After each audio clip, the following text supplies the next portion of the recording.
All right, I'll just add everyone else in as they arrive. Thank you everyone for making the time. I'm glad you could make it. It certainly has been an intense week this week, as we chatted about last Sunday. We spoke about how it was probably going to be an intense week with lots of stuff coming up, and it certainly has been that. I've got a number of emails from people this week saying, help, what's going on? All this old stuff is coming up. I'm being triggered. I'm feeling angry. My father's got a brilliant saying. It's called feeling NAFI, which stands for no ambition and fuck all interest. And it certainly, that kind of has summed up my week this week. It's been a real struggle to get things going, and there's been lots of exhaustion, lots of really strange bodily things going on, lots of unexplained aches and pains, headaches. There really is an intensity to the energy that is happening at the moment, and it is certainly moving through us at a rapid pace, purging all those things that we no longer need moving forward. I think it's also important to just state that in these times when it is so challenging, it is imperative that we take care of ourselves. So you really, really need to focus on the things that support you on an energetic level, on a physical level, on an emotional level, and on a mental level, because we're being bombarded on what feels like a continual basis. I don't know about you, but I mean, this week the dreams have been intense. I feel like I'm working a lot at night. So far this week, I've died in my dreams. I've been pregnant in my dreams. I've given birth in my dreams. I've connected with people I haven't seen or spoken to in years, and that's just on a dream time. It doesn't even compare to what's happening on our in our day-to-day lives. So I'm really seeing there's a lot of activity happening, and it doesn't seem to be lessening anytime soon. I have tried my best to make time to rest, and that seems to be difficult too, because it's intense.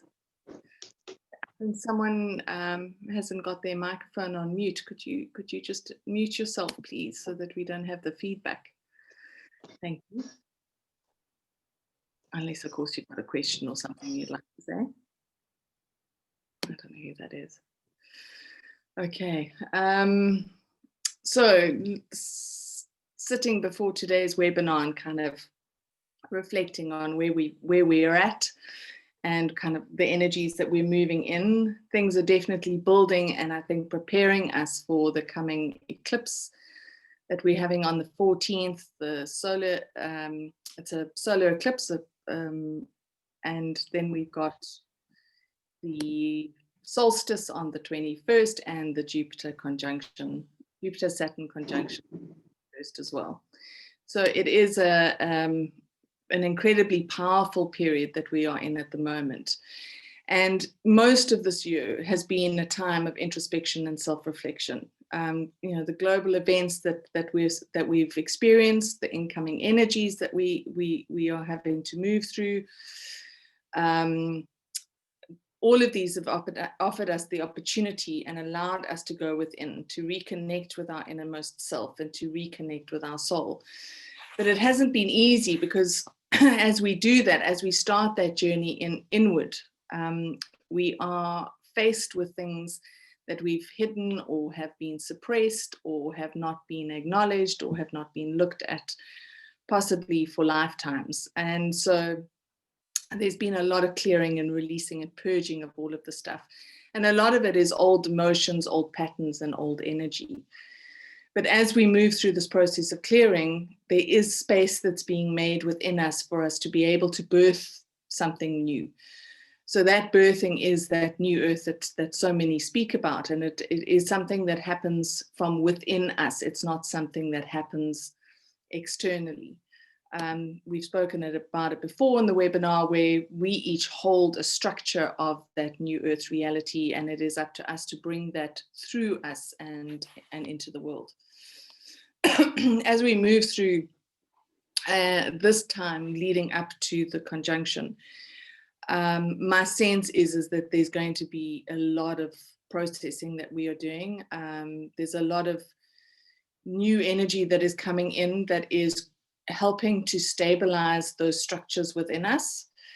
But at the same time, as that stabilization happens, whatever debris or residue of emotions and thoughts and patterns and programming and energy that we're still carrying will be forced out. And it does feel like it's being forced out. And I think that, you know, for me, I'm looking at the discomfort that I'm feeling at times in my body. I'm looking at the level of detoxing that's happening. And I'm just noticing that, you know, there's certainly on a physical level, there's definitely a lot of stuff happening as we are being prepared to hold and carry this new energy. And at the same time, you know, this last week, I think it's been quite an emotional week for many. There's been a lot of old emotional stuff that's come up. We're being triggered, we're being faced with things. And this week, when I look into things, it almost feels like now we're heading into the mind. Now we're heading into the realms of our unconscious. And there's going to be a lot of stuff that is being triggered there. So you may have found that that's already happening, but it's a good opportunity to allow yourself to just observe your thoughts, observe how you think, observe the programming that goes around and round and round. And to view that without judgment. Because I think that, you know, a lot of us have not, you know, we've been born into a dysfunctional society or culture or family and into a dysfunctional world, really. And so we have learned to take on these programs, to take on this patterning in order to cope, in order to manage, and to really be able to find our way through the world. We've had to adapt a lot of what is normal and natural for us. And in that adaptation, we've created these thought patterns and these programs that now need to be cleared and released. So it's going to be an interesting week if you take the time to step away from the judgment or the self-criticism and allow yourself to just observe it, to just observe what you're thinking, to observe how you think about yourself, how you think about reality, how you think about the world, how you think about how you bring forth creation into the world. A lot of issues around self-worth and self-esteem are located in our subconscious mind. And often that comes from childhood and things that we've experienced that then make us believe that we're A, not good enough, or B, we can't do it. And so there's a lot of that old programming that really needs to be released right now, because as we step into this new world, as we step into this new reality, and we start bringing forth that part of it that we carry as individuals, we do need to believe in ourselves. We do need to believe that we can do this. We do need to have the faith and the trust that we can achieve what we need to achieve. And for some of us, that doesn't mean that you need to now suddenly go off and change your career or do something different. For some, it is going to be like that. But for others, where we are is exactly where we need to be. What we are doing in our day-to-day lives is exactly what we need to be doing, because that energy that we carry is needing to be filtered out into the spaces that we are in. There is, I mean, you know, you guys know by now that I absolutely adore Caroline Myss, and there's an incredible audio that I always tell the people that do my courses to listen to. It's called, I've gone completely blank now. Oh, The Essential Guide for Healers. So if you haven't listened to it, listen to it. She explains this whole idea of carrying your purpose and being your purpose and living your purpose in everything that you do and every experience and every space that you exist in. I love how she's so honest and so truthful and doesn't hide anything from us. So it really is it can be quite a significant realization to realize that sometimes we are exactly in the spaces that we need to be. And what we bring forward in these spaces is what is needed for the people around us. The other thing that I'm seeing is this real need for us to look at what is motivating us. So the motivations that we have around why we do what we do, why we live the lives that we live, what are the choices that have brought us to this point are one thing. But what sits underneath those choices? What is the motivation? Because for some of us, that motivation has changed. And as a result of that, we are now going to be making significant shifts in ourselves and therefore in our lives. And when we understand what that motivation is, then we can know whether we are following the path of our soul or we're following the path of our ego. I actually had an experience this week, and I did have quite a giggle. Someone messaged me, and I was going to respond with a whole long paragraph. And my first word was okay, and then my second word was going to be the start of the long paragraph that I was going to message. And the word that came up right after I said okay was ego. And I had to laugh. I kind of stopped, and it wasn't even, the word that I was typing wasn't even related to ego. So I stopped and I thought, okay, that's a message. And I sat with it and I thought, is the response that I am giving to this person coming from my ego? And I had to admit that it was. And so I deleted everything and started again and just said, thank you very much. And that was it. And responded simply without any justification or any ranting or anything. It was just, and this is, and I was so grateful for that message, because I was responding from our ego. I was feeling frustrated and I was feeling irritated, and that poor person was going to get it. And it really is this time that we are being urged to look at what are those motivations, what is sitting underneath us.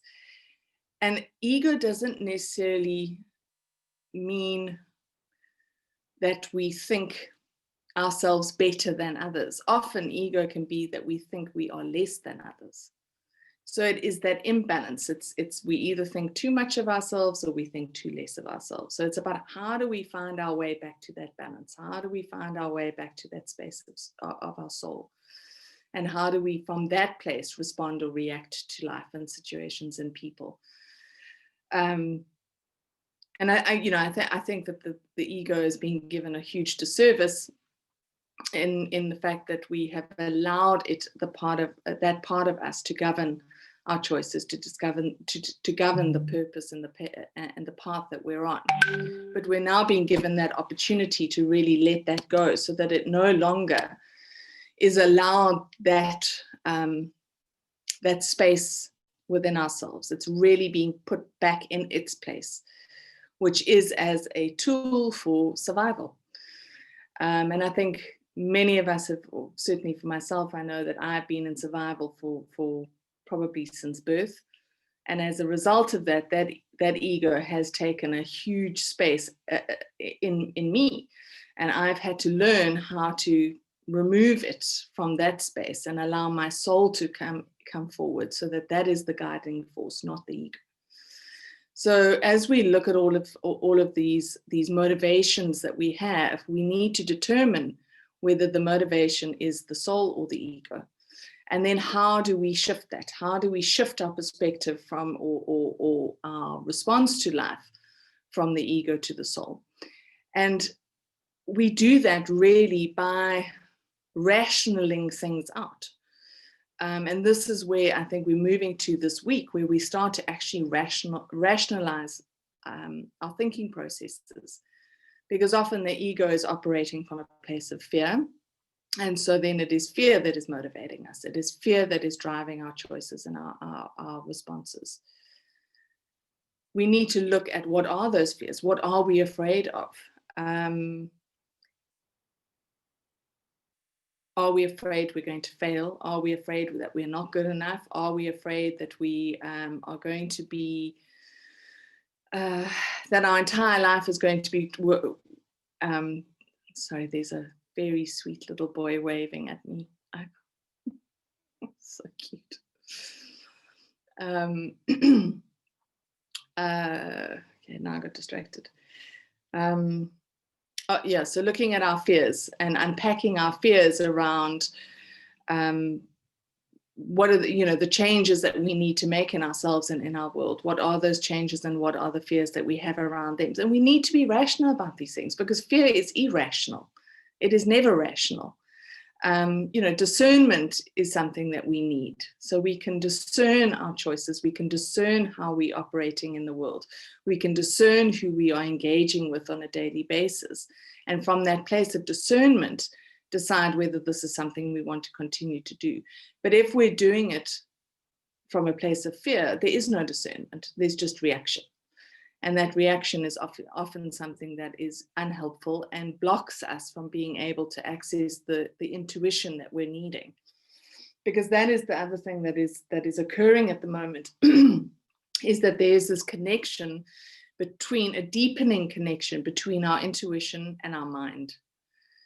So for me, I often look at that as there's a deepening of a connection between our head and our heart. So, ultimately we want this flow of energy moving between the two parts of ourselves, so that every choice that we make comes from these higher aspects of ourselves, not the lower aspects of ourselves. So if you look at the chakra system, you want it to be coming from the higher chakras, not from the lower chakras.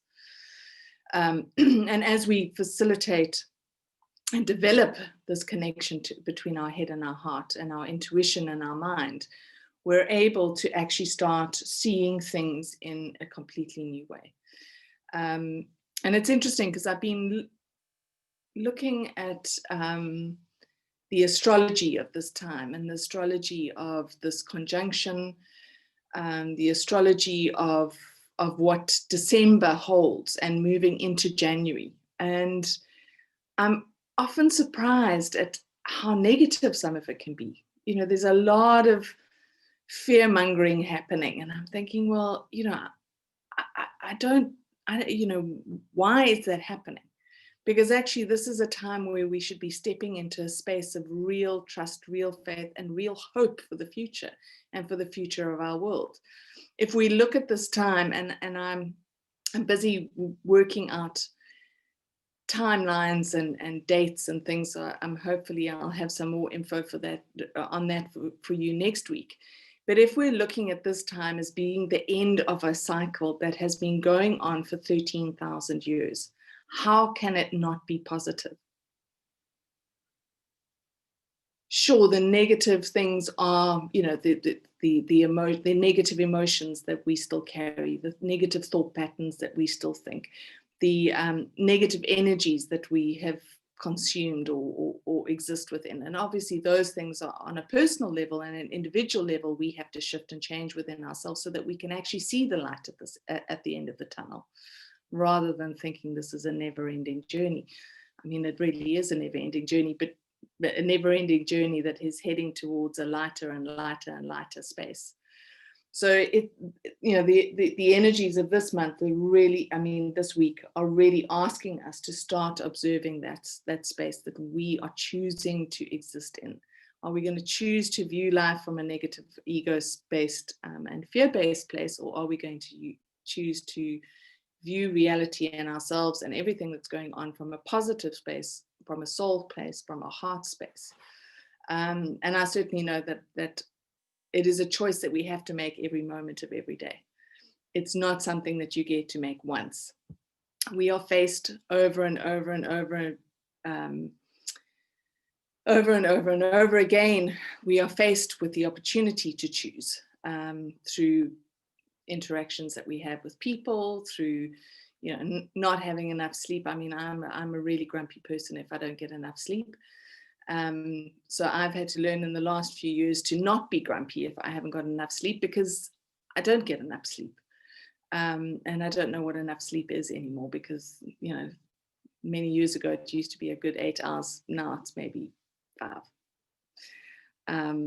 So we really need to make that choice on a moment-to-moment basis. And I'm certainly, from my experience that I had with sending that message today, I'm being very careful now with myself to make sure that every response that I have to every interaction that I have, I'm being careful and conscious of where I'm coming from, so that the energy that I'm putting out into the world is my soul energy and not my ego energy.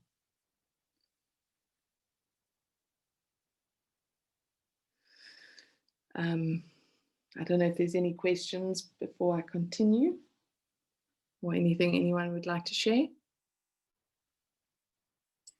Kate, I'm wondering if anyone else has been just exhausted. I mean, it isn't about, just to my core, I feel sometimes like I can't even move.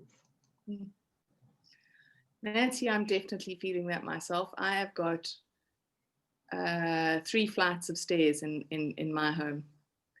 I get up to the one flight and I'd literally think, I don't think I can do the next 2. I have to have a rest. And it's not an exhaustion, it's like a physical exhaustion. I mean, my body actually aches when I'm moving around. And I've tried to do yoga a few times this week. And thankfully I do it at night so that I can actually just go straight to bed, because I'm completely wiped out after 30 minutes of yoga. So yeah, I'm definitely feeling it too. I think it's if we can imagine that the intensity of incoming energy and incoming light at this time, our body's having to carry that, our body's having to process it. So it's almost like we're having to learn and adjust to the frequency of and intensity of these energies. And I think that's what the physical exhaustion is all about. It's like our bodies have to adjust. And at the same time, we're also working. You know, we have our day-to-day lives, we have responsibilities that we can't ignore. So there's a lot. I mean, there is a lot that's being asked of us at this time.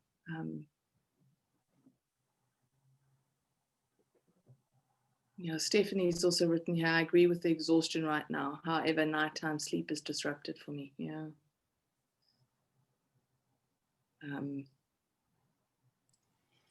Kate, thank you for the words that you gave us to really think about putting our soul energy out there, and being very intentional about that. I'm finding that I'm in a period of working through that at a pretty significant level, finding that I used to be apt to say yes to doing lots of things. And then finding that I was needing to apologize for not having followed through. One of which was for this group to do the audio, the audio of the meditation, the circle meditation. But you know, when I sit back and I observe that, I recognize that that comes from an ego place. And I want to feel the love and acceptance of people. But I don't need to say yes to things unnecessarily, because that's not coming from the right place. So you're helping to reinforce that and give some love to that soul purpose coming out. So thank you. Also, I want to ask the group for just some positive intentions. I'm getting ready to travel. So as we are entering this time of rebirth, I have an opportunity through one of my jobs to spend a month on the island that births itself, which is the big island of Hawaii. And I feel so lucky to be able to do it. I've done work there for several times. And so I will be on that island. Actually, I'm flying out the day of the eclipse. I don't know what that means for air travel, but you know what? I'm doing it, and I just have trust, faith, and hope that that will be just fine. We'll be there the day of the eclipse, and then our children are joining us later in the month. So I carry you all there with me, and the time change will be tricky, but I'm really hoping to plug into the webinars. I have one more week here before we go, but this group means the world to me, and so I just wanted to ask for your intentions for that travel. It's a very exciting opportunity, Jennifer. And interestingly enough, last December, I flew on an eclipse. I did think, what was I thinking? You know, it was only after I'd booked the tickets that I suddenly went, oh, it's the eclipse. And someone said to me, well, what are you so worried about? I said, I don't know, the plane might fall out of the sky. The same thing happened to me. We were actually supposed to fly out on the 16th, but because of the COVID testing rules, we had to bump it to make the 72-hour window. So yeah, and then I figured out after the fact and went, whoa. Well, I did it last year and it was fine. I'm still here. I did think it was a little weird and maybe quite significant. You know, I think it's significant that you're making that journey on an eclipse. I think that there's probably some kind of purpose behind it. And it certainly is. The eclipse seems to be, you know, I know we've had the lunar eclipse and at the end of November, but you know, that's the full moon eclipse. So that means the energies came to fullness and, you know, have then died down. Well, not really, but those moon energies have died down. And now as we move towards this eclipse, I feel like it is a kind of a portal where there's a new burst of something. So as you fly, you're going to be literally flying through that portal. That's great. Very exciting to be there. And I was actually thinking what everyone else thinks about this, but the 21st is a Monday. And I was wondering if we shouldn't do our webinar that day rather than the 20th, which is the Sunday. So I don't know if that'll work for everyone, but it might be quite nice to get together on that day. I can see lots of nods and okay, good. Okay, we'll aim. Can't we do 2? Well, we could do 2. 20th and the 21st, just in case there's some people on the 20th that can't do the 21st. Okay, so anyone who can't do the 21st, send me an email, because then at least I know how many people can't do it. And Okay. if there's a significant number of them, then I'll do 2. Kate. Hi, Anita. Hi. So I had a question actually about the 21st and all of the build up, and obviously I've been listening to more things as well, and there's just so much around this 21st thing and the sort of tunnel. Well, firstly the eclipse tunnel that we're in right now, and then the tunnel sort of between the 14th and the 21st, which is another tunnel in and of itself. And I'm just sort of, so many of, the reports and whatever are kind of going, you really need to be sort of very in your own space. You need to be really centered. You need to be working with whatever you need to be working with to kind of be in as peaceful a state through that time as possible.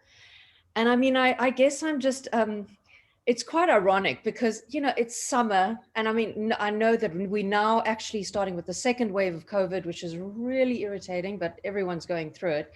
But it's sort of, I've just started being able to go out a little bit more. And I mean, I'm not talking about busy places, but just sort of being out a bit more. Do you think it is necessary to almost go into like hibernation for that whole period? You know what I mean? I can't really, or is it something that I'll just have to feel out at the time? You know what I'm saying? Is it like an eclipse situation times a million? If you know what I mean, like it's going to decide the energy for kind of years and years and years to come. You know what I'm saying? And I don't want to spread fear by this, by the way, that I almost didn't want to bring it up because it's not about, it's not about going into fear about it. it's just about being practical, I suppose, approaching it practically. Anyway. I mean, I think it's,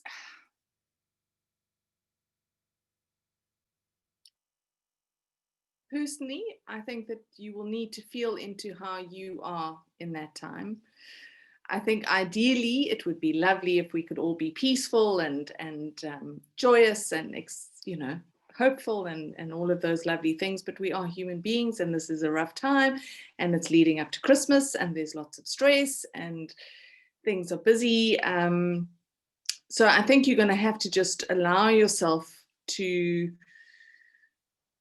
be where you are at, without the criticism and the judgments.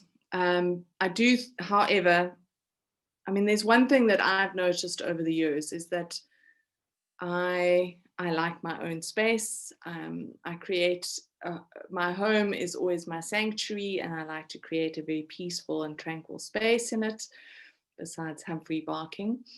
And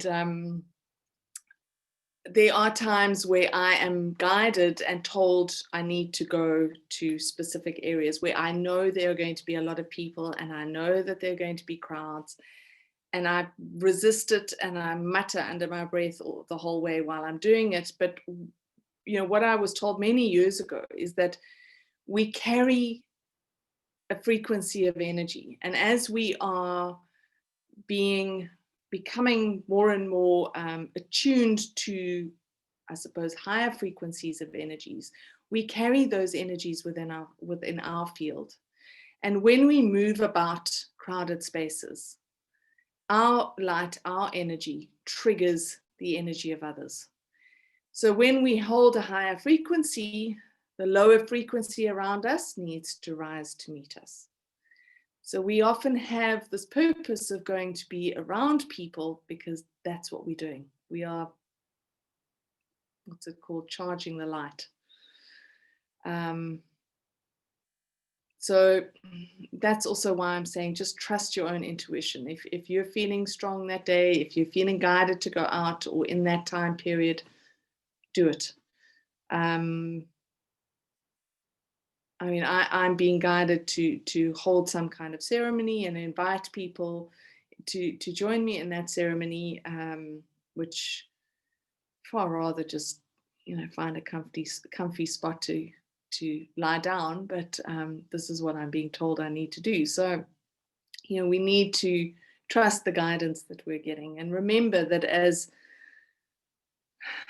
conscious carriers of light, sometimes we need to go into the spaces where there isn't any. Thank you. Thanks. Now, Lynn's just written, my intuition tells me it will be like coming out of a black hole and into the light. Let's hope we don't get blinded by that light.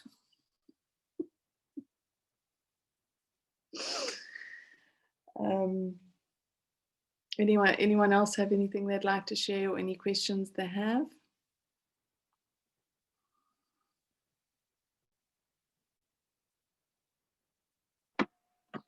Kate, I just think that the larger emphasis that we have should be, as you said in the beginning, it's always our choice. And we need to see what we are thinking, ego, soul, intuitive, mind, and always say, we have a choice to make at this point. And if it feels right, go with it. If it doesn't matter what we're doing, it's always our choice. So yeah, big emphasis on the word choice. Look, and I think that idea of choice is interesting, because it links into that idea that we have free will.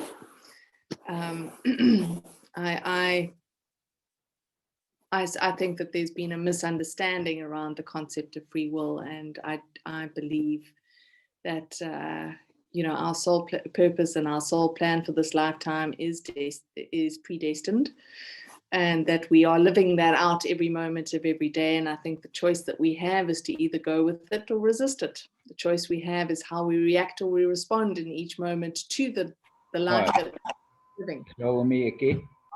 Hi. Okay. No. And I think that it is important to distinguish between that idea of free will and choice. So the choice is, simply put, ego or soul. Which one are you going to take? Which path are you going to take? And that we are faced with in every moment. And this is the time where we are needing to become even more conscious of that choice and more conscious of what is the motivation that is behind the choices that we are making. As I said earlier, it is really important. And this week seems to be a week where that is going to be the focus. Last week seemed to be a lot on emotional stuff and a lot of residue of things coming up, both from this lifetime and past lifetimes. And this month this week there's a definite shift into the mental aspect of ourselves. And I think, one thing, Jennifer, that you mentioned about, always saying yes to everything and being available to help and support and guide and all of that thing. And I think it's that is also a programming that we've kind of taken on, that we step into these roles and we have to become these people that are always available to help and always available to support. And I think as we move further into this journey, we are recognizing how essential it is that we look after ourselves, that there is a level of self-care that actually comes first. So, learning to say things like, can I think about that? Can I get back to you? Finding phrases that enable you to create that space before you say yes. So that you can actually think about it and say, well, am I actually just saying this because it's an automatic response or a programmed response, or am I doing this because actually, yes, I have the time, or I have the capacity, or I have the energy? And then we don't place these unrealistic expectations of ourselves. And, obviously, if we can't fulfill those, there's the judgment and the criticism and the, I'm failing, or I'm not good enough, or whatever those stories are that suddenly start playing in our minds. And I think, for a lot of people, there is that. We've been conditioned to think that we need to do so much for everyone else and very little for ourselves, because if we focus on ourselves, it's being selfish. But actually, in these times, it is essential that we focus on self-care, and that self-care is allowing us the time and the space that we need for ourselves. So, if you find yourself in that situation, just see what phrases work for you that create that space between the yes, that give you the time, because actually what I've noticed is that people will just find someone else to do it, and that's fine. If I say no, they'll find someone else. Yeah, this week you mentioned that we may find that we had been triggered in some way, and that certainly was one of mine. I've worked for years on this very issue, and one of my triggers is not even saying yes when asked, but actually volunteering before I'm asked. Which, talking about having a chuckle, I mean, I was observing myself doing this week, going, oh my goodness, put your hand down. Reminds me of Hermione Granger in class, right? Ah! Yeah, so not volunteering. I think we volunteer quite a lot in this lifetime. We don't have to add to that.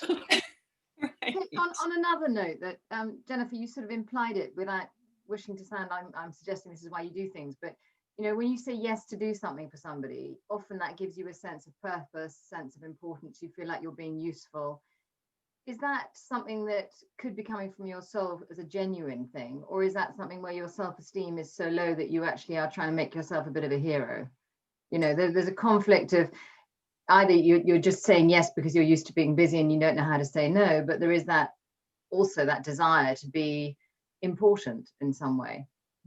Yeah, absolutely. And it's mixed. And what Kate had said earlier, I think, is exactly spot on, which is it's about discernment.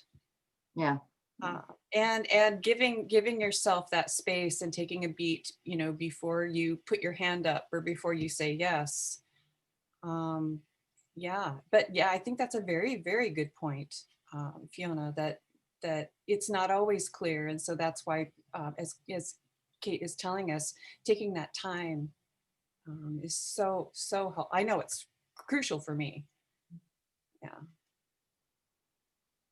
Yeah, I think it's a good habit to start implementing. I think that it enables us to be able to move into a space of discernment, because, you know, we haven't had an automatic reaction or response to something. And sometimes, you know, we need to be able to feel whether it's the right thing, to be able to connect to that intuitive aspect of us, because sometimes it's so busy what's going on around us that we can't hear, we can't feel.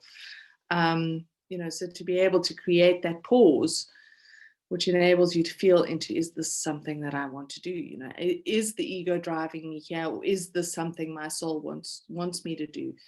And I always think, often the things that my soul is kind of telling me to do are often the things that I don't really want to do. Yes, yeah, and I think too that that's so true.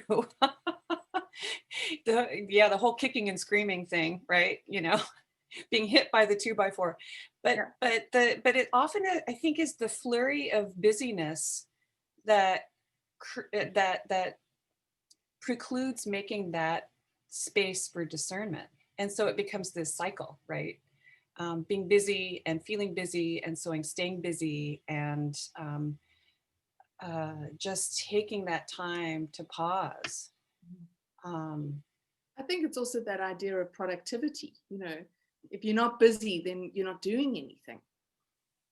You're not being productive. And actually, I think there's that beautiful meme of I can't remember exactly how it goes, but it's an image of someone, you know, collapsed on the floor. And it says, "What do you do all day?" And it says, "I cross dimensions and expand consciousness." And this person's not really doing anything. And I always remember that. And I think, you know, we're busy all the time on other levels too. So sometimes it's okay to take time out and not be, from a human perspective, busy. I mean, I can sit and stare out of a window for 15 minutes and suddenly go, oh, you know, I'm meant to be doing something.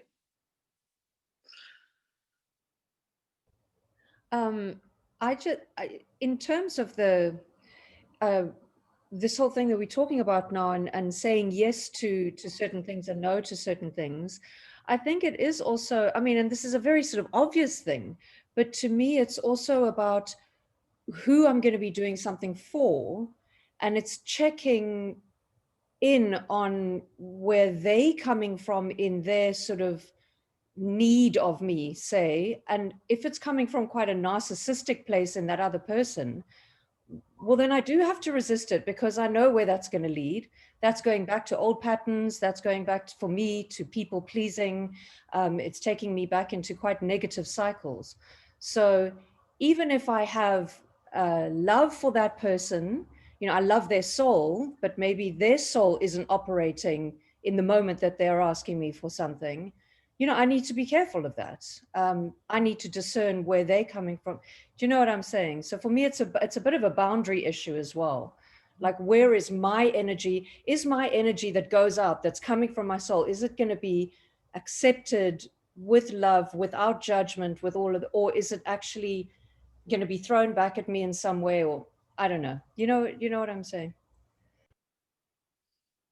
Yeah, I do. I mean, I think that one of the things that, you know, if we are people pleasers, one of the things that we do need to work out is, you know, what are our boundaries, but our internal boundaries. You know, what is acceptable for me, not what's acceptable for others. What is acceptable for me? What am I prepared to do? How much of myself am I prepared to give? How much of my energy am I prepared to expand or extend? So, you know, those things are important. And you may find, Anita, that this is something that comes up for you this week.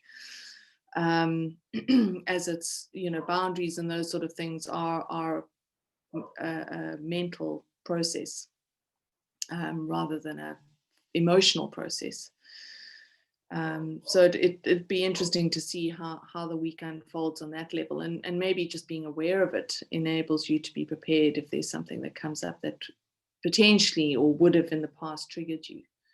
I think it's also time that we are being asked, you know, this need for us to step into sovereignty means we claim back our energy, means that we have stronger boundaries, means that we hold our own energy, not continually give it away. And I always liken it to the flame. You know, the flame is something that is whole, and its light is reflected outwards. It's not given outwards, it's just reflected. The whole flame stays as one.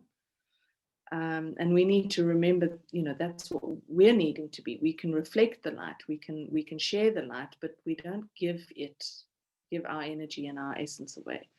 So we really are learning how to do that. And this time, I think this year has prepared us because we've been given the opportunity to see where our energy is. You know, pressing a pause button on our day-to-day lives has been an interesting exercise in seeing what we do on a day-to-day basis, and what we no longer want to do. And I think that idea of keeping ourselves busy and occupied all day, every day, means that we don't really have space for ourselves. Where's the space that we need for our soul? Where's the space that we need for that inner reflection and that inner contemplation?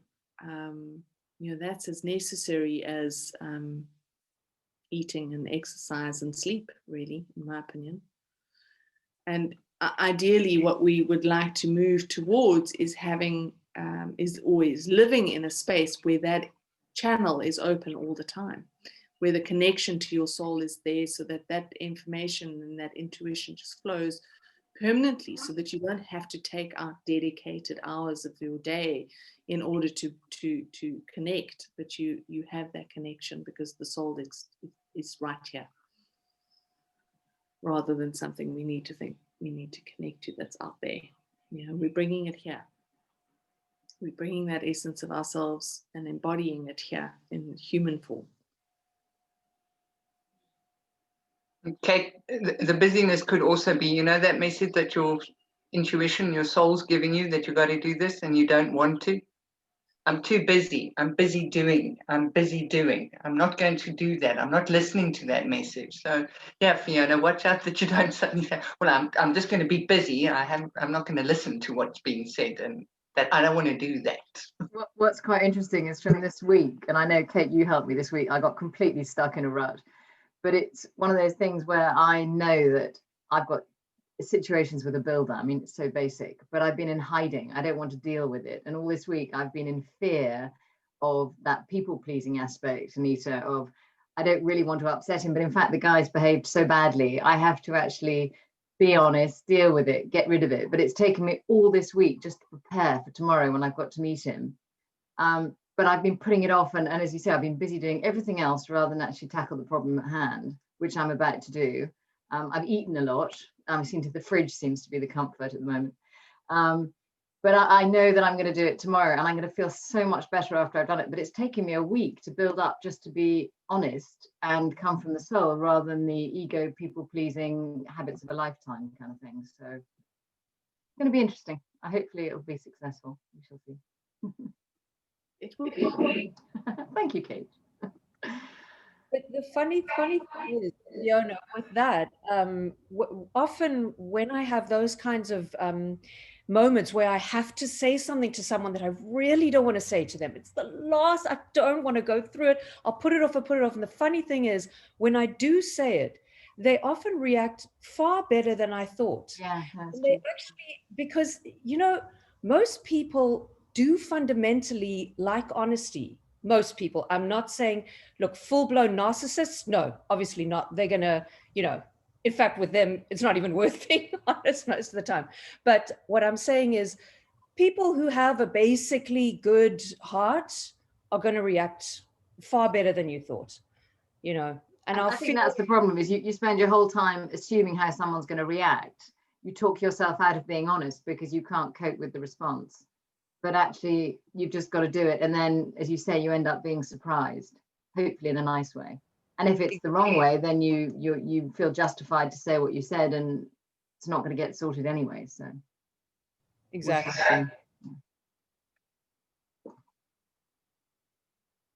Yeah, I think there's difficult conversations that we need to have, and that we put off are often, it's a huge burden. And once we through it, it's all over, and we feel much lighter. So good luck tomorrow. Sure, it's going to be fine.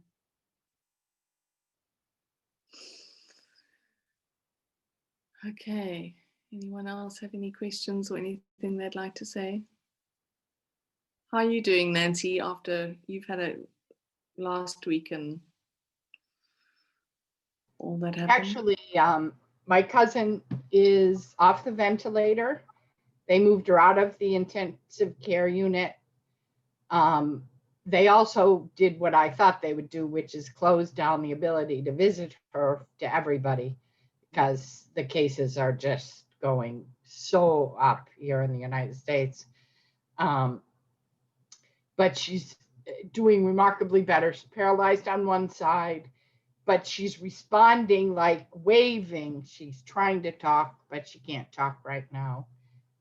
So it's all very positive compared to where we were last Sunday. And Yeah. I have to laugh because, Fiona, I'm doing the exact same thing. I haven't called my cousins because I got pulled into the care of my aunt who has dementia, if you recall, all day last Sunday. And I was down there for like 8 or 9 hours, and I just don't have the energy. So I've been kind of hanging back because I know if I call, they're going to say, oh, can you come down and do that? And I love her, but they need to make an arrangement. And if we keep pitch hitting, they're not going to make that arrangement. So I've been avoiding that too. And, whatever. I literally spent yesterday, we had a big nor'easter hit the East Coast, and I barely moved out of my chair other than to reheat the tea and watch Hallmark movies, So, but thank you. Like I said, I appreciate the support. She is doing better. She's got a long road ahead of her, but honestly, last Sunday, I didn't think she was going to still be here this Sunday. So. I say, Nancy, if I'm not eating at the moment, I'm binge watching. So I started watching a series last night, and I stopped at 2 o'clock this morning. I thought, you've really got to go to bed, but it was brilliant distraction, but not the best way. Me too, Fiona. This morning, 3:30 in the morning. So yes, binge watching is a thing. And eating is the other thing. It does bring a certain level of comfort. Oh, it does. Yeah, that's the one thing I must say I've been doing a lot of is going into the kitchen. Yeah, binge watching Netflix and eating seems to have been the weekend for me, in amongst working. I will say that I think that more artists and filmmakers are creating work that reflect the times. And so there are some really interesting series that are about the energies that we all talk about. So it would be interesting sometime to kind of collect our thoughts on that. And on that note too, I will say, Nancy, I've been thinking about you all week, and since we don't have each other's contact information, I'm just sending it in the ether. So know that know that that's happening. If anyone wants to share contact information, just let me know, and I'm happy to share emails with you. I'd love that. I will send it to you. Well, you have it, Kate. Yeah, but anybody who wants it, please share it. Well, I'm relieved that your cousin is doing much better. That's a very positive sign. Lorraine, wanting to share? No.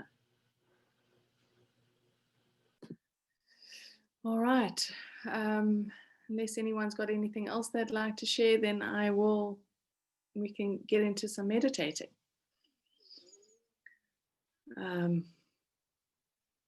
Yeah, I have no idea what we're going to do today, but as always, just leave it up to being guided.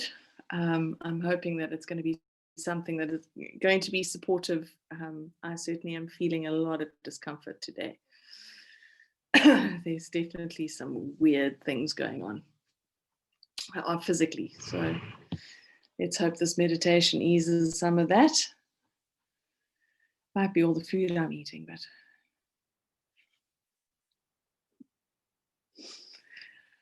okay, so allow yourself to get into a comfy spot. When you're ready, close your eyes.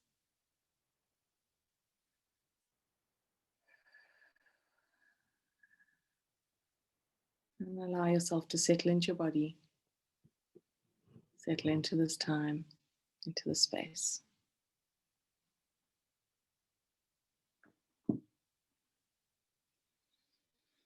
And just take a few deep breaths and allow yourself to relax, allow your body to relax.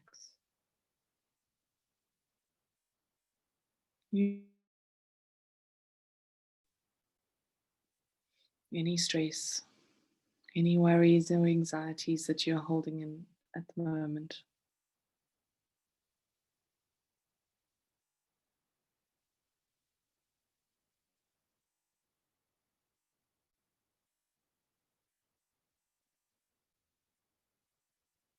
And allow your mind to calm.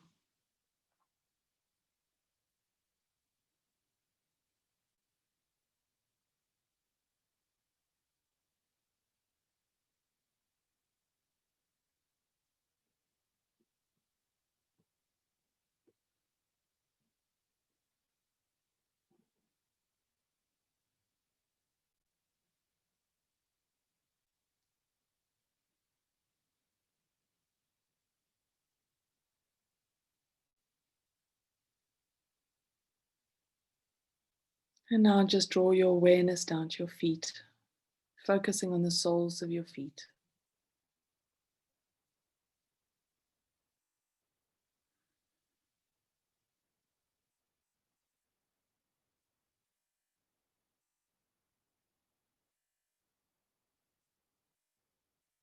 And allow yourself to feel your connection to the earth through your feet.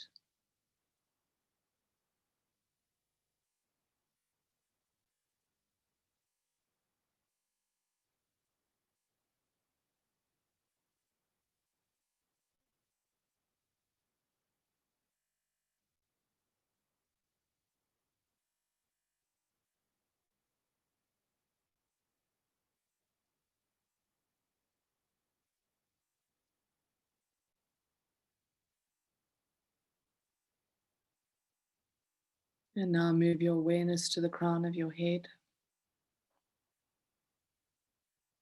to that chakra point, the top of your head. And allow yourself to connect to it, to feel it.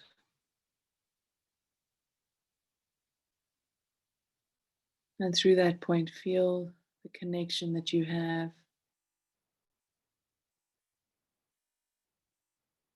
to the divine, to those divine energies that flow through us, moves in and around us.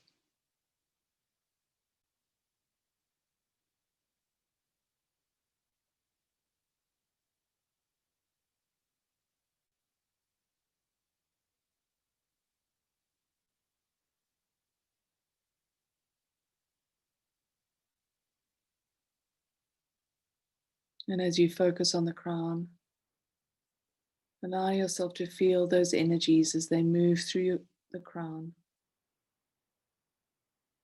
and down your body and out of your feet and into the earth. Just follow the flow of those energies as they move in.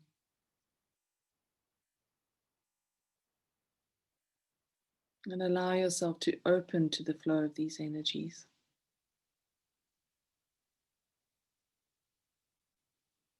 And as the energy moves down your body, just scan your body for any areas where there may be a block, where there may be discomfort or pain. And allow the energies to move into that space, to release the block, to ease the discomfort or the pain.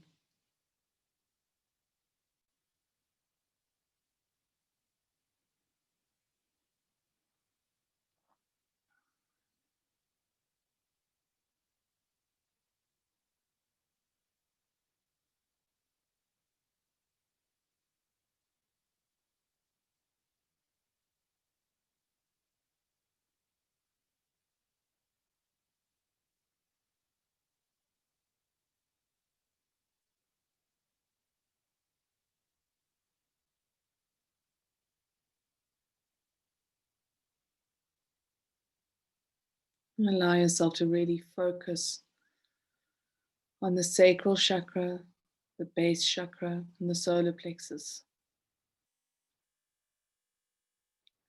Those three chakra points seem to be the ones that are most activated at this time as we're clearing and releasing the energy, the old energy or the stuck energy that has been sitting in those spaces. So really allow this cosmic divine energy to move into those chakra points, solar plexus, sacral, and base.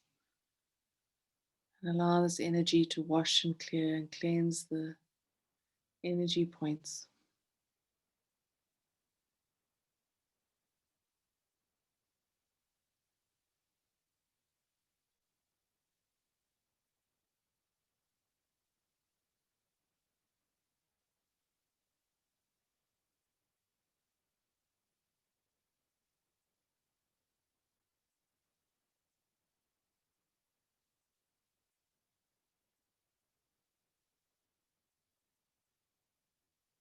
If you feel drawn to a particular color, draw that color in and move it into those chakra points.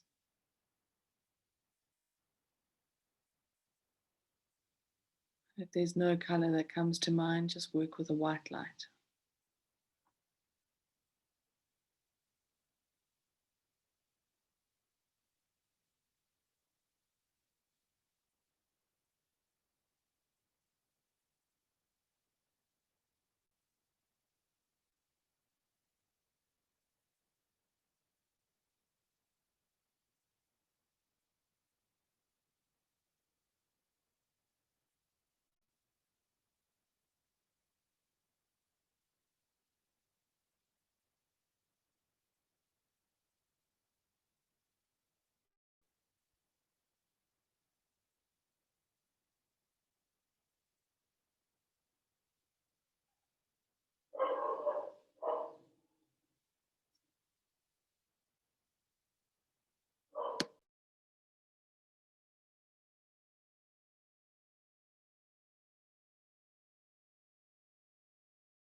Allow this light and this energy to move into the different systems of the body, the digestive system, particularly at this time.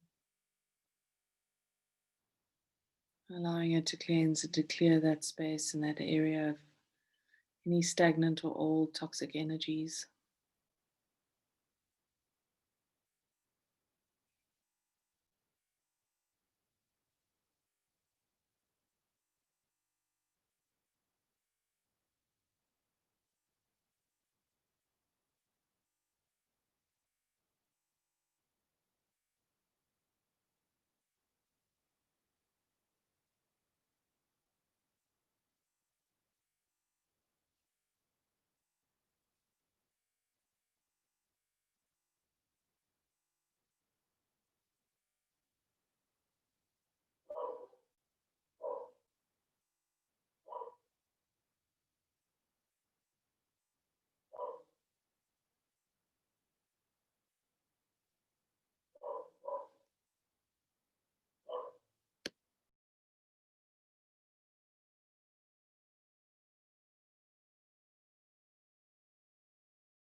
And then allow that light and that energy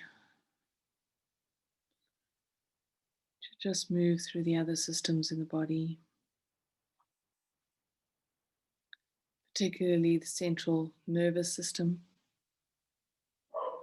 which is struggling as we deal with the influx of incoming energies and at the same time the release of the old.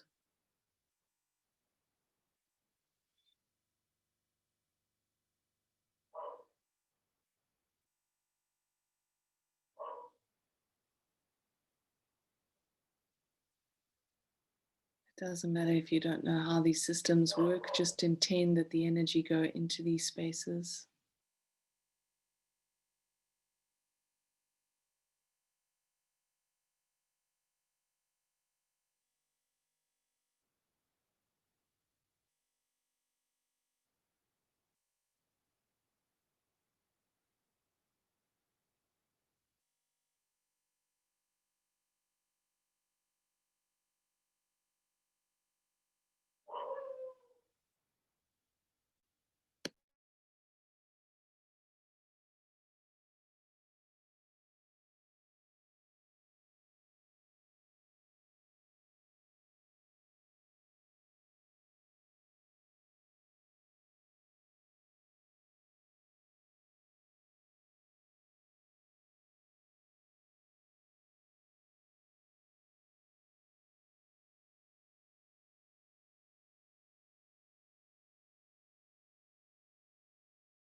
And now focus the energy on your heart.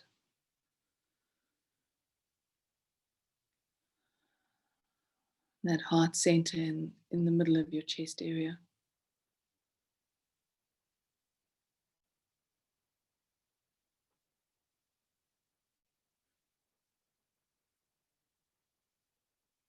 And just feel that space opening and expanding.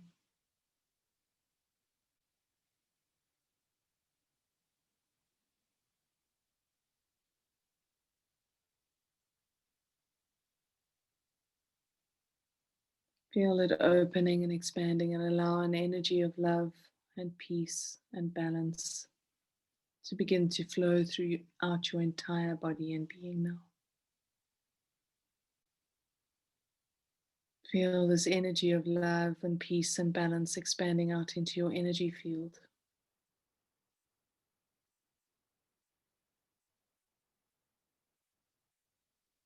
And just feel yourself being held in that space.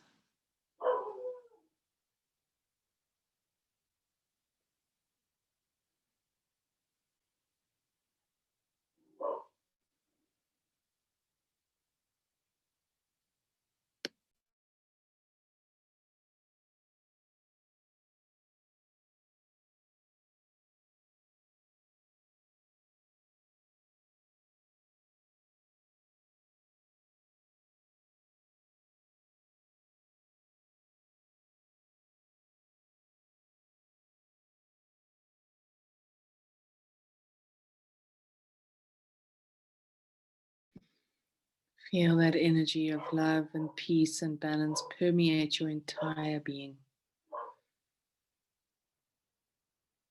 And feel it settling into the cells of your body.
And allow yourself to feel the expansiveness of the space that you've moved into.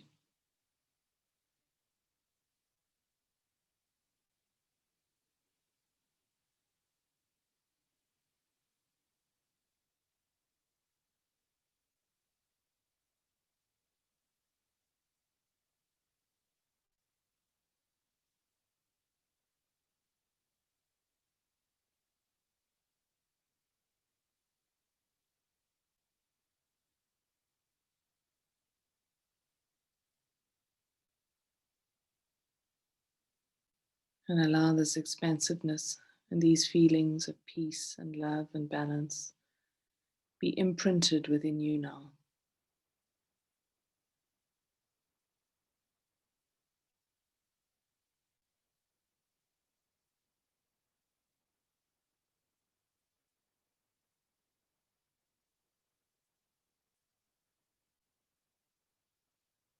And with this imprint, you're able to move forward into your week and into your day-to-day life.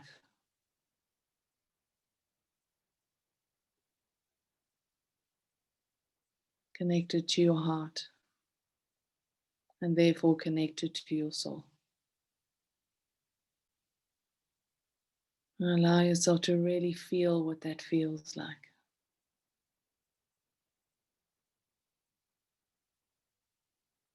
Feel the groundedness of it.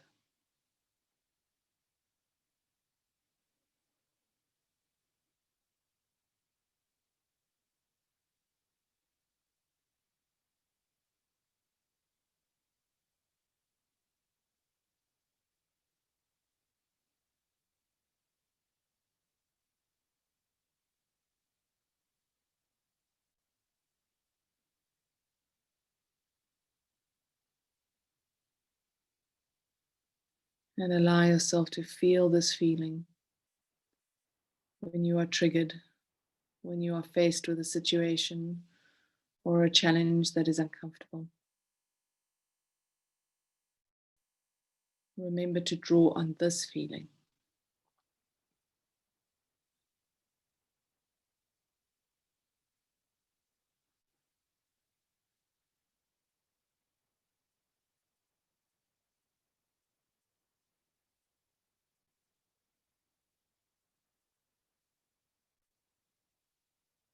It is fear and ego that contracts our energy.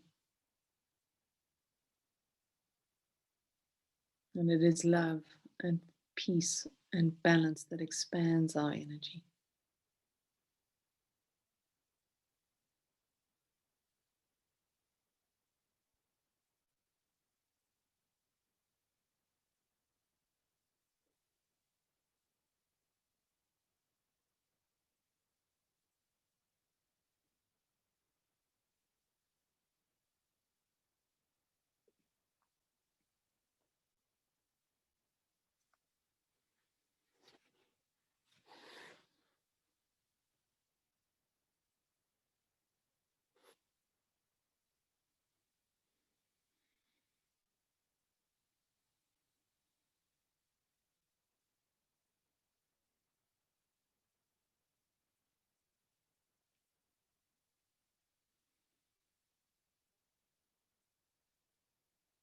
And when you're ready, allow yourself to just take a couple of deep breaths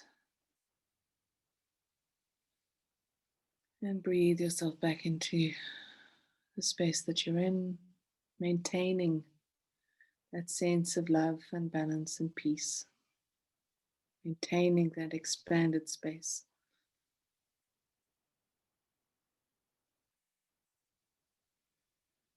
And when you're ready, move your fingers and your toes and open your eyes.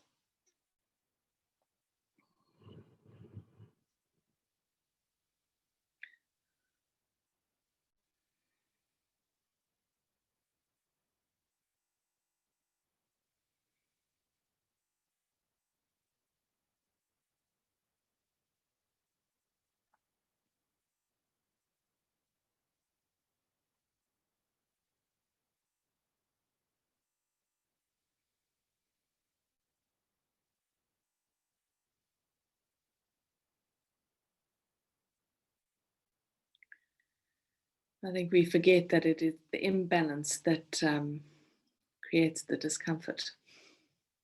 I certainly was reminded of that in that meditation. And may we continue to hold that energy of love and peace and balance as we move into this week. If you can, in the moment when you're feeling triggered, just recall that feeling that you've just experienced and really just breathe it in. I often find that if I can recall the feeling and just take a couple of deep breaths and breathe it in, and then I can bring it back into this moment. But I look forward to connecting with you all week as we get closer and closer to the 14th and then the 21st.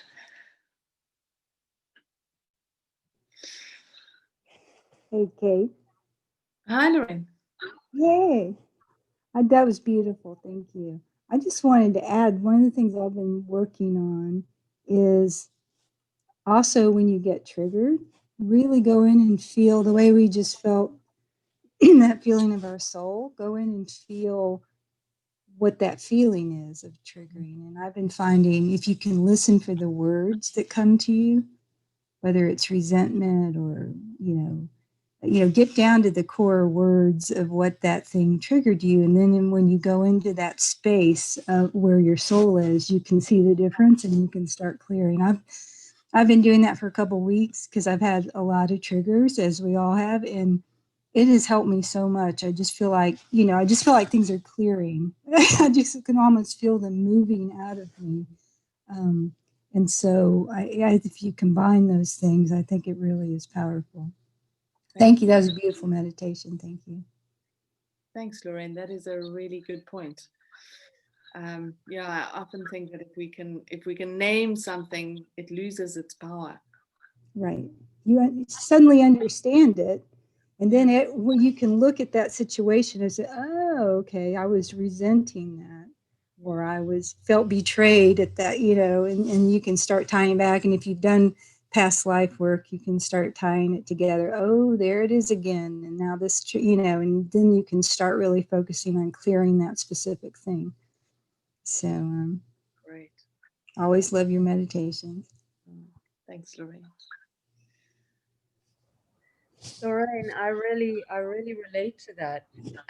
And what I find also is in that exact moment that you're talking about, as that word comes up, whether it's resentment or bitterness or whatever, I find that what really helps dissipate it as well is I always, in that moment, I just think, but I know that my soul doesn't actually feel that. I really know that even in the moment of the most consolidated and compacted feeling of that feeling, the minute I go, but I know it's actually not feel me, it immediately starts dissipating. Yeah. But same thing. It's the long process we're in, or hopefully not too long.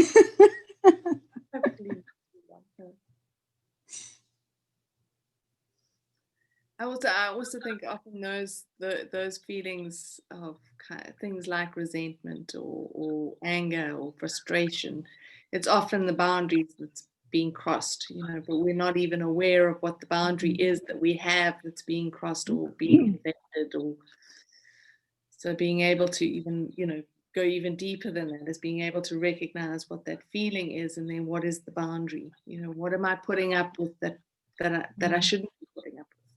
Yeah. Or what am I doing that I shouldn't be doing? Yes, absolutely. And the sovereignty issue, I've been really trying to focus on the sovereignty issue, and you talked about today, which is helpful, is because I've been getting a lot of triggers with in business, and you really have to step back and say, or for me, understanding sovereignty is really what my soul wants me to be. And as long as I do that, it really doesn't matter what else is going on around me. And I will, if you're doing what your soul intends, it's going to work. Exactly. So And so I think I've had a little insight more into sovereignty, and I'd love to keep talking about that because it's something we're all trying to get towards, and we're clearing and struggling. So Well, I think it's also there was a interesting. I think it was a video that I watched on Facebook or something, and I'll try and remember who it was, but the woman was talking about how, over lifetimes we've lost parts of our soul, we've lost parts of our energy because, through trauma or through things like betrayal or pain or extreme situations, and the people that we were involved with in that lifetime are carrying a piece of us. And so we're often placed in situations where we've been almost forced to claim those bits back. And that's part of the sovereignty, is being able to claim back our energy, to be able to claim back our essence or our power from situations and people and places and things, whether they are from this lifetime or from previous lifetimes. Because we're all moving towards being whole within ourselves, and if we can look at the challenges that we're facing with people, and look at this as an opportunity for claiming back some aspect of ourselves that we have lost or given away. We can get that bigger perspective and not be so not emotionally triggered, but it almost attached to the situation or to the experience of having that. We step back from it, and then there's no need for all of that emotional stuff to go on, because we just see, oh well, this is an opportunity for me to take back what I've lost. And how do I do that? How do I do that in a way that is healing and not harming?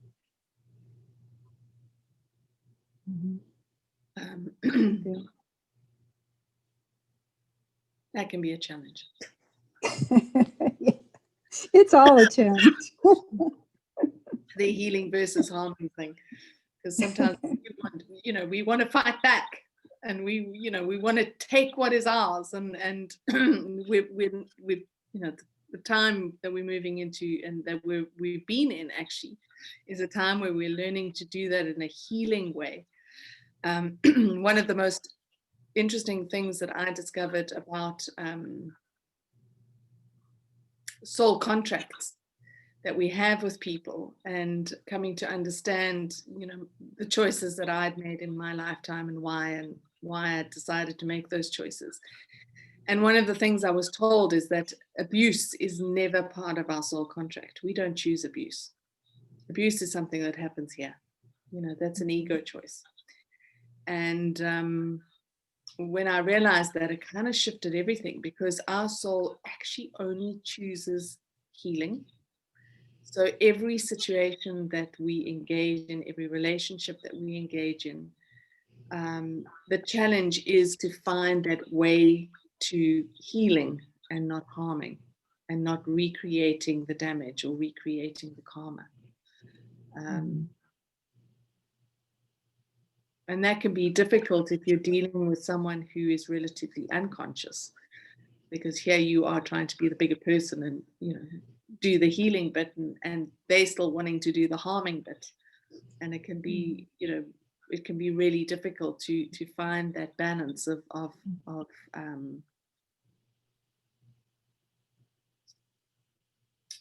well, I suppose it is just finding that balance.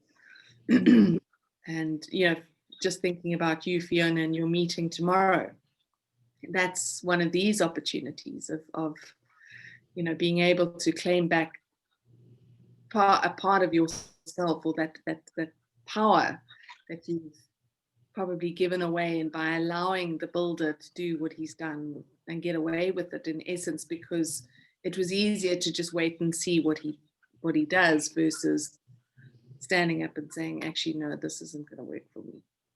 And I think that when we face with situations like that, we do need to think carefully about what are the words that we're going to be using, and to be able to take a moment before we engage to step into that space of our soul, so that we know that we're responding from that place, because that place of us only wants healing.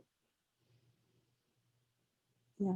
So and then you can trust that whatever comes out of your mouth, whatever you say, is going to be said with that intention. And it doesn't mean that we need to not be strong. Our soul is incredibly strong. It doesn't mean we don't have to be powerful. Our soul is incredibly powerful. It doesn't mean that we don't have to be firm and direct. Our soul is very direct. It's that ego part of us that puts a whole lot of words to things so that we can kind of surround it with, I want to use the word bullshit, so it doesn't sound bad. That's right. Well, you said, sorry. No, I was just going to say, when actually we just need to be direct. Yes. Well, you said last week, you mentioned kindness, we're approaching people with kindness. And so I've been practicing that mix of kindness with sovereignty and empowerment. So you're just being very clear about where you're coming from, but you have compassion for the fact that they don't get it yet. They don't understand. And I think it's helped me a lot to just come from that space of compassion and kindness mixed with, nope, I got my boundaries, so here you go. It is a mix of all of that. It is a mix, yeah. Definitely. All right. Well, thank you all so much. It's always a pleasure. Have a good week, and I will see you next Sunday. And for those that can't make the 21st, just send me an email so I know how many there are. My email address is kate@spiritpathways.co.za. If you don't know what it is. I know there have been a couple of people that said that they can't make it, but we'll see how many. And then I'll decide whether to do 2. I don't know if there would be a point to saying 2. I mean, I don't know if I've got that much to say. Anyway, have a fantastic week, everyone. And we'll see you next week. Lots of love. Bye, everyone. Bye. Thanks, Kate. Thanks, Nancy. Nice to see you.